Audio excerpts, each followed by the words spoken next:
जय हिंद दोस्तों, मैं जितेंद्र कुमार। दोस्तों आज हम लोग बात करेंगे सीटेट जो ऑनलाइन प्रीवियस ईयर में पूछा गया है क्वेश्चंस। जो भी इसमें टीसीएस के द्वारा लिया गया है उस क्वेश्चन को हम देखेंगे। दोस्तों यकीन मानिए कि इस तरीके का क्वेश्चन प्रैक्टिस आपको पूरे यूट्यूब पे जो है ना जल्दी नहीं मिलेगा, बहुत ही कम देखने को मिलता है। इसलिए मैं स्टार्ट किया हूँ कि ओरिजिनल क्वेश्चन जो है ना आपको इसका डिस्कशन बहुत अच्छे तरीके से करा दिया जाए, जिससे भी सीटेट अगर कोई भी अगर तैयारी करता है मात्र उसे 10 दिन जो है ना अगर ये देख लेता है तो उसका कोई भी 110 या 120 प्लस नहीं रोक सकता। ठीक है, 110 से 120 के बीच में आ सकता है अगर उसे मात्र 10 दिन अगर पूरे प्रीवियस ईयर को देख लिया जाए कि कैसे करना है। मात्र 10 दिन उसमें अच्छा तैयारी हो सकता है। ठीक है, तो चलिए देखते हैं। दोस्तों अगर इस चैनल पे न्यू है तो इस चैनल को ज़रूर सब्सक्राइब कर लीजिए, क्योंकि इसी चैनल के माध्यम से आपको सभी सब्जेक्ट इसी तरह के प्रीवियस ईयर जितना भी ऑनलाइन क्वेश्चन है सबको आपको कराया जाएगा। इसलिए इस तरीके का बहुत ही कम ही चैनल आपको मिलेगा यूट्यूब पे। ठीक है, बाकी थ्योरी आपको सब जगह मिल जाएगा, लेकिन इस तरीके का प्रैक्टिस जो है आपको बहुत कम कराया गया है। इसी कारण से मैं बोल रहा हूँ आप इस चैनल को ज़रूर सब्सक्राइब कर लीजिए। यकीन मानिए बहुत ही फ़ायदा होगा आपको इस चैनल के माध्यम से। चलिए, तो मैं आपको जो है ना आज हम मैथ का करेंगे, बाद में इसके बाद दूसरा सब्जेक्ट करेंगे, अभी मैथ का देखेंगे। ठीक है, इसका ओरिजिनल डेट देख सकते हैं कि किस तारीख को ये पूछा गया था। देखिए 23/12/2021 पूछा गया था। ठीक है, ओरिजिनल क्वेश्चन है आपको सीबीएसई के द्वारा। चलिए, तो हम चलते हैं डायरेक्ट आपका जो है कि मैथ पे। मैथ देखिए यहाँ से पूछा गया है। अब यहाँ से मैथ आ गया आपका 31 नंबर क्वेश्चन से। ठीक है, तो मैथ में देखते हैं। चलिए, पहला क्वेश्चन है कि एक बच्चे को टोकन देती है, उन्हें आयताकार रूप में व्यवस्थित करने के लिए कहती है। ठीक है, मुरादा यह सुनिश्चित करती है कि यह 4, 9, 16 हो तो वह वर्ग बन पाता है। सही बात है, लेकिन यदि टोकन में ये सब चीज़ दिया हो तो वह वर्ग नहीं बन पाता है। यह विधि उसे क्या समझाने में मदद नहीं कर पाती है। प्रत्येक को टोकन का आयतन निकालना। देखिए टोकन को आयतन कभी भी नहीं निकल, यहाँ कैसे निकालेगा आयतन।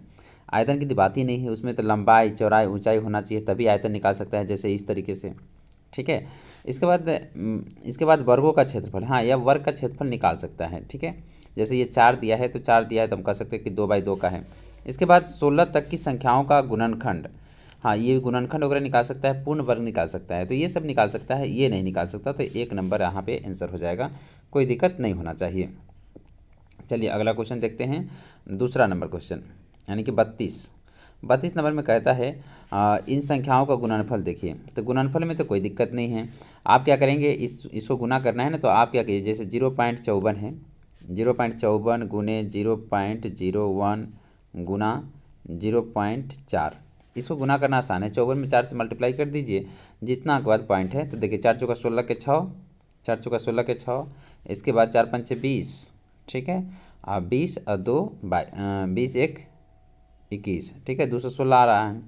अब कितने अंक बाद पॉइंट लगेगा ये देखिए, क्योंकि इसमें 1 अंक लास्ट में है और 2 अंक है, 2 4 5 अंक के बाद लगेगा, तो 2 जीरो बैठा दीजिए, इसके बाद पॉइंट आ जाएगा यहाँ पे। ठीक है, ये वाला होना चाहिए।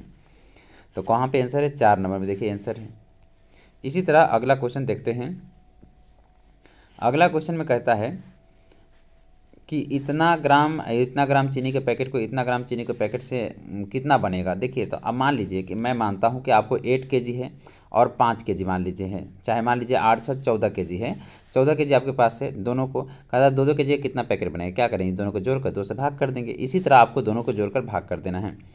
चलिए, तो इसमें देखता हूँ कि इसको जोड़ेंगे तो कितना आएगा। देखिए इसको पूर्णांक तोड़िए तो कितना आता है,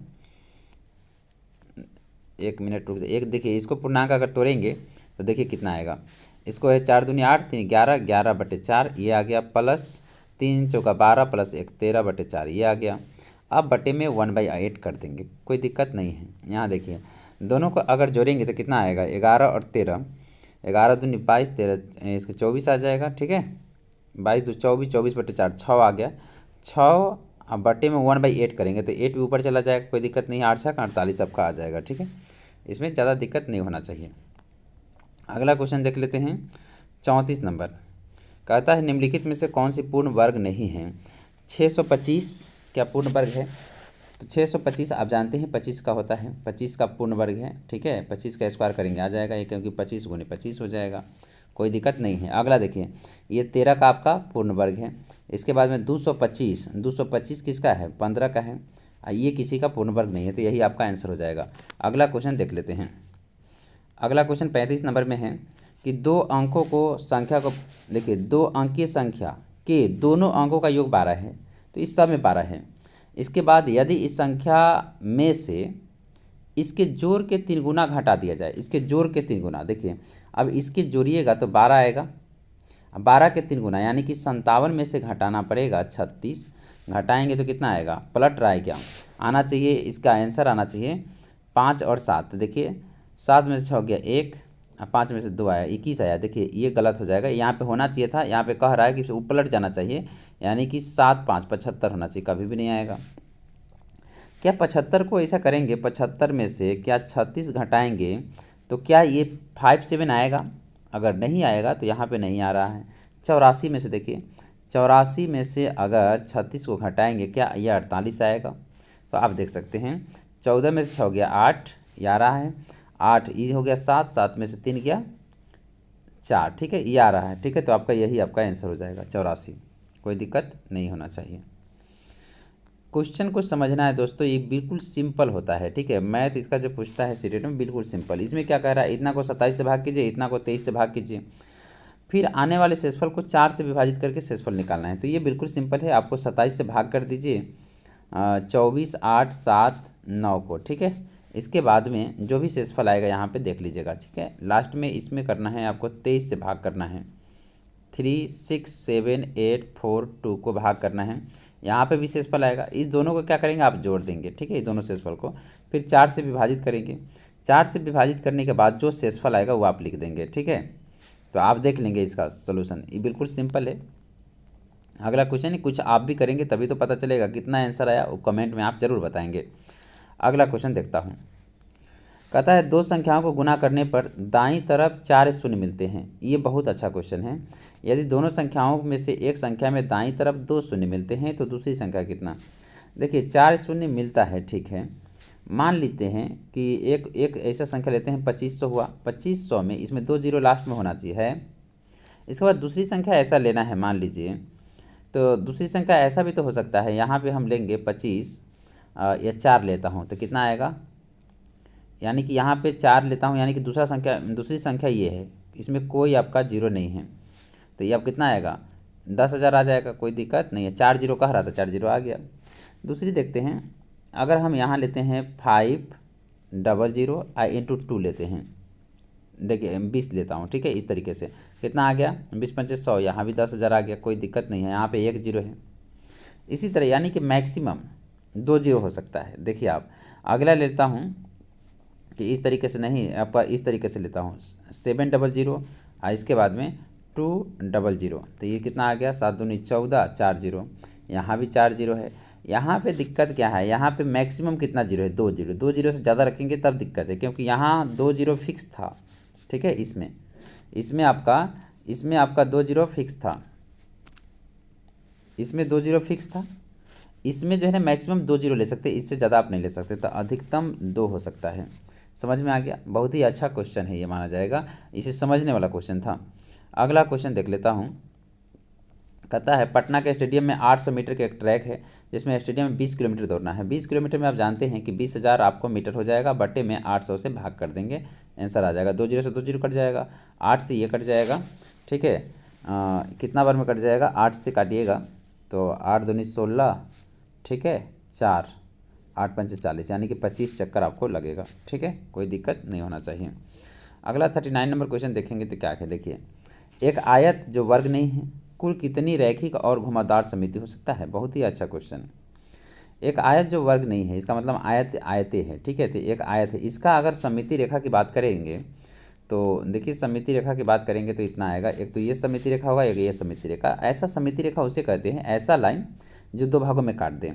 फिर देखेंगे अगर मान लीजिए ABCD दे देते तो इसका घुमावदार है, इसका कितना घूमेगा, 180 पे घूमेगा, तो जानते हैं ये कैसे बनेगा, ये इस तरीके से बनेगा, ठीक है। ये आपका यहाँ से हो जाएगा, यहाँ से हो जाएगा BCDE ऐसा बनेगा। फिर एक बार इसको 180 घुमा देंगे तो फिर आपका इस तरीके से बन जाएगा, ठीक है। मतलब 2 बार घुमावदार हो गया, 2 बार रैखिक हो गया, 2 बार घुमावदार हो गया, यानी कि 4 आंसर पे यहाँ पे आंसर हो जाएगा, कोई दिक्कत नहीं होना चाहिए। अगला क्वेश्चन देखते हैं, 40 40 में कहता है निम्नलिखित में से कौन सी यंत्र गतिविधियों को यह देखने के लिए उपयोग नहीं किया जा सकता कि दो कोण समान है या नहीं।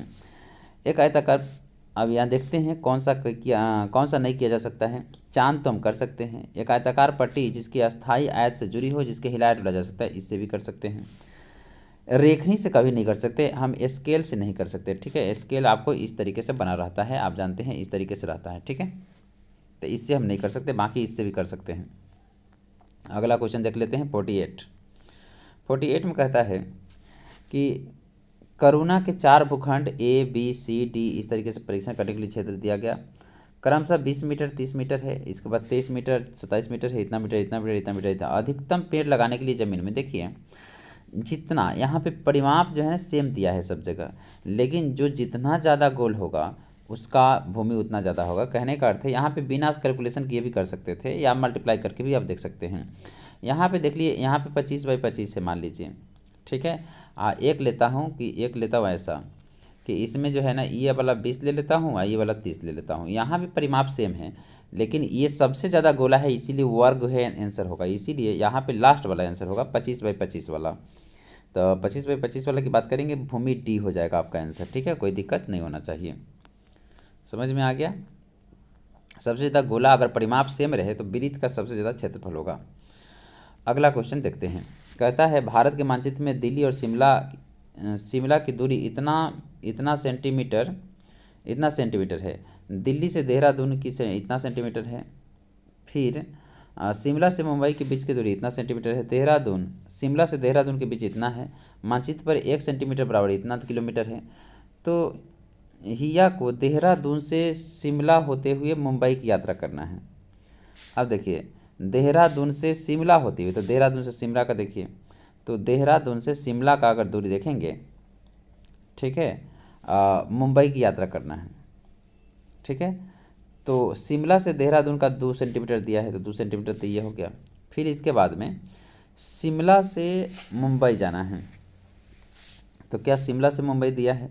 शिमला से मुंबई के बीच की दूरी है 4.5, कितना है 4.5, यानी कि आपका आ गया 6.5। 6.5 में मल्टीप्लाई करना पड़ेगा 250 से। ठीक है, पॉइंट उड़ाइए, 1 0 कट गया। 25 में 65 से करना है, तो ये आपका आ गया 1625। ठीक है, 1625 आपका आंसर आ जाएगा। तो 1625 देखिए किस में है, डी नंबर में 1625 है। ठीक है, तो आपका 1625 आंसर हो गया। अगला क्वेश्चन देख लेते हैं 43 में कहता है एक विद्यार्थी स्कूल से घर 5 किलोमीटर की दूरी पर है। वह 100 मीटर प्रति मिनट की गति से सुबह इतना बजे चलना शुरू करता है, तो वह कितने बजे स्कूल पहुंचेगा। 100 मीटर प्रति मिनट के हिसाब से चलता है 5 किलोमीटर। तो देखिए कहने का अर्थ है कितना टाइम लगेगा ये देख लीजिए। अगर 100 मीटर जाता है तो उसको टाइम लगता है 1 मिनट, कोई दिक्कत नहीं है। इसी तरह 5 किलोमीटर जाना है, यानी कि 5000 जाना है। तो 5000 जाना है तो हम किसमें कितना से गुना करेंगे, यानी कि 5000 जाना है तो देख लीजिए 1/100 100 इंटू 5000। ठीक है, 2 0 से 2 0 कटा, 50 मिनट लगेगा। 50 मिनट इसमें जोड़ दीजिए, 45 में 15 जोड़ेंगे तो 8 बच जाएगा। तो 15 इसके बाद बच गया कितना 35। ठीक है, 8:35 में आपका पहुंच जाएगा, कोई दिक्कत नहीं होना चाहिए। अगला क्वेश्चन देखिए। अगला क्वेश्चन कहता है कि इस तरीके से आपका दिया कोई क्वेश्चन बहुत ही टेक्निकल क्वेश्चन है और अच्छा क्वेश्चन माना जाएगा। देखिए इसमें यहाँ से 2 4 6 8 10 12 100 तक लिया गया है, तो कितना संख्या है इसमें 50 संख्या है टोटल, कोई दिक्कत नहीं है। यहाँ देखिए 50 संख्या है टोटल। 2 संख्या मिलाकर, जैसे -2 और 4 को मिलाइए, -2 और 4 को मिलाएंगे तो देखिए कितना आएगा। -2 4 को मिलाएंगे ये दोनों को, तो आपको यहाँ से निकलेगा +2। फिर अगला 2 को मिलाएंगे तो फिर निकलेगा +2, यानी कि 25 बार आपको है, क्योंकि 50 संख्या है तो 25 बार आपको 2 मिलेगा।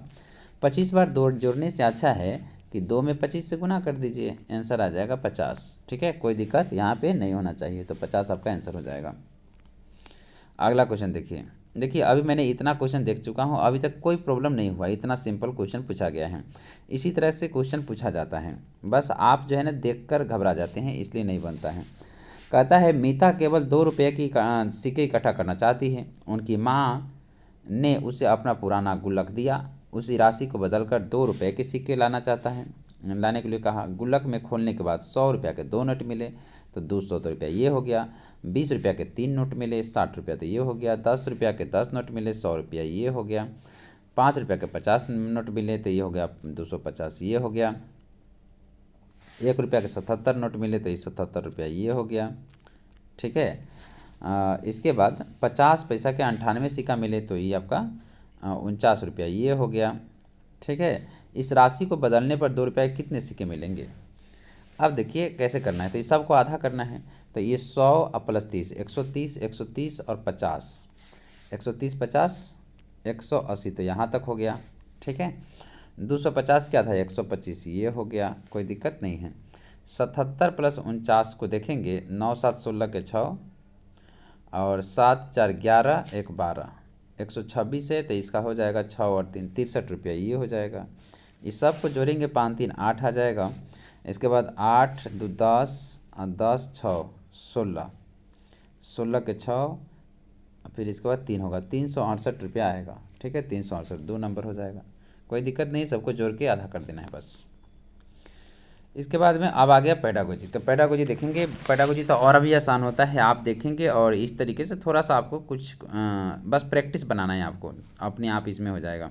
कहता है कक्षा 3 की गणित की अध्यापिका ने अपने छात्रों को निम्नलिखित प्रश्न दिए। जैसा इस तरीके से प्रश्न देख रहे हैं, ये बहुत सारे प्रश्न दिया गया है, ये अभ्यास वाला है। ठीक है। तो हम कह सकते हैं, देखिए देने का क्या मतलब है, चारों ऑप्शन पढ़ते हैं। कहता है कार्य ड्रिल अभ्यास पर आधारित तथा प्राथमिक स्तर पर हतोत्साहित करना चाहिए। सही बात है। ये खुले सिरे वाला प्रश्न है, उदाहरण है नहीं। यह संदर्भात्मक प्रश्न का उदाहरण है, ये भी नहीं है। इसके बाद में यह समय बचाने के लिए शिक्षक गृह कार्य के तौर पर ऐसे 10 प्रश्न देना चाहिए, ये सब नहीं होना चाहिए। ये है ड्रिल और अभ्यास वाले है और हतोत्साहित करना चाहिए इस तरीके का, ज़्यादा इस तरीके से नहीं देना है। ठीक है। ये इसलिए आंसर ये होगा, खुले सिरे वाला प्रश्न तो नहीं है। अगला ऐसे यहाँ देखिए एक ही टाइप का ज़्यादातर क्वेश्चन दिया गया है, इसीलिए ऐसा हो रहा है। ठीक है। इसके बाद 47 नंबर में देखेंगे तो कह रहा है गणित के संदर्भ में क्रियामूलक ज्ञान करके सीखने पर अभिप्राय कौन है। देखिए इसका क्या मतलब है, अवधारणा से संबंधित अर्थपूर्ण क्रियाकलाप गतिविधियों के द्वारा गणित की अवधारणा को अधिगम को सीखना, ये सही कह रहा है। ठीक है। तो ये नंबर ये तो बहुत अच्छा है, प्रश्नों को बहुत सारा करके देखना, जब क्रियाविधि रट कर कभी नहीं होगा। पाठ्य पुस्तक के प्रश्नों करके अवधारणाओं को अधिगम करना। ठीक है। तो अवधारणाओं का अधिगम करना ये हो सकता है, लेकिन सबसे अच्छा ये है। ठीक है। क्योंकि करके सीखना है, ध्यान दे लिए। स्वयं के प्रश्नों को हल करना सीखना ये उतना ज़्यादा अच्छा नहीं है, तो आपका 1 नंबर यहाँ पे आंसर हो जाएगा। ठीक है। अगला क्वेश्चन देखते हैं 48। कहता है कक्षा में आंकड़ों का प्रबंधन का अवधारणा सम्मिलित करती है। आंकड़ों का निरूपण, आंकड़ों का विश्लेषण, आंकड़ों का एकत्रीकरण, संग्रहण। देखिए आपको यहाँ पे आंसर संग्रहण और आंकड़ों का निरूपण सेम बात है लगभग, तो आपको ABC लेना है। ठीक है। यहाँ पे आपका ABC है आंसर हो जाएगा। देखिए ABC, ऐसे ABD कहीं है भी नहीं। ठीक है। तो ABC लेना पड़ेगा आपको। अगला क्वेश्चन देखते हैं 49 में। 49 में कहता है राष्ट्रीय पटचर्या रूपरेखा 2005 के अनुसार प्रौद्योगिकी गणित के अन्वेषण को सहायक कर सकती है। क्या टेक्नोलॉजी सहायक करती है। कैलकुलेटर का उपयोग अनुमति विद्यालय में सभी परीक्षाओं में देना चाहिए, ऐसा नहीं, सभी परीक्षा में नहीं देना चाहिए। इसके बाद पेपर पेंसिल के कलन विधि का समाप्त कर देना चाहिए, ऐसा भी नहीं है। इसके बाद तकनीकी का उपयोगिता गणित में अमूर्त अवधारणाओं को शिक्षण अधिगम को सुसाध्य बनाने के लिए किया जा सकता है। हाँ ये सही है। अगला है कक्षा में श्याम पट को स्मार्ट बोर्ड को बदल देना चाहिए, नहीं। 3 नंबर इसका आंसर होगा। 50 का देखते हैं। 50 में कहता है बाला का क्या मतलब है। बाला यूनिसेफ ने समर्थित किया है बाला को। बाला का मतलब है बिल्डिंग से। ठीक है। तो बिल्डिंग एज लर्निंग एंड हो जाएगा, ये आपको याद रखना है, बिल्डिंग एज लर्निंग एंड। ठीक है। ये आपको ध्यान रखना है। ठीक है। अगला क्वेश्चन देखते हैं 51 में कह रहा है पैटर्न को पहचानने और उनको पूर्ण करना प्राथमिक स्तर पर गणितीय पटचर्या का एक अनिवार्य भाग है। सही बात है।